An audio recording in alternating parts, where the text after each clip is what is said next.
I'm Matt Wilson. Let's find out how much you and your family are paying in school tax. One way or another, you are paying school tax. Whether you rent, whether you own your home with a mortgage, or whether you own your home outright. If you rent, your landlord is paying school tax, and the landlord is passing that cost on to you. If you own your home through a mortgage, the mortgage company is withholding extra payments from you in an escrow account, and they're paying that school tax on your behalf. Now, you are probably most familiar with your school tax if you are owning your home outright, because you are likely paying that school tax directly to the tax collector. You are also paying state aid. The school gets its revenue from both your local property tax and from New York state aid. Do not let the bureaucrats of this administration tell you that New York state tax is some sort of gift from somewhere else. You pay New York state tax that goes toward New York state school aid. You pay it every time New York income tax is withheld from your paycheck.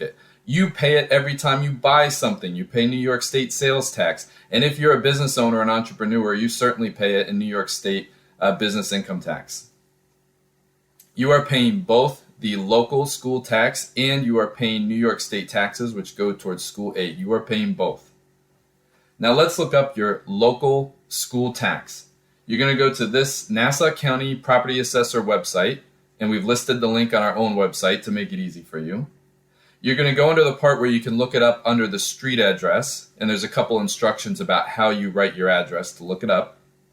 And if you get an error, just go back and type it again. You have to do things like leave out the name street, leave out the direction north, stuff like that. You'll see the directions. But once you find your property, there's a lot of information, and that's because this website is used for other purposes too, like the value of the assessment and zoning and things like that. All we're interested in right now is the general and school taxes. So you want to go to that general and school taxes tab, choose the most recent year, 2023, although you can of course choose prior years just to see how it's increased over time. And then under that, when you click update, you're going to click the tab for school taxes. Now look at the net school tax. What is that dollar amount? Now for most folks in Farmingdale, you're paying between $8,000 to $12,000 in school tax a year. Think about what that number means to your family. Is that the largest expense that you have? Is it larger than your healthcare premium payments? Is it larger than your car payments? It's very likely one of the top household expenses you have, if not the most. And it's why many of our friends have moved away to Tennessee and Carolina and Florida and Texas to get away from these unbearable school taxes. Most of your property tax is due to school tax. There's also county tax and town tax, but most is related to your school tax.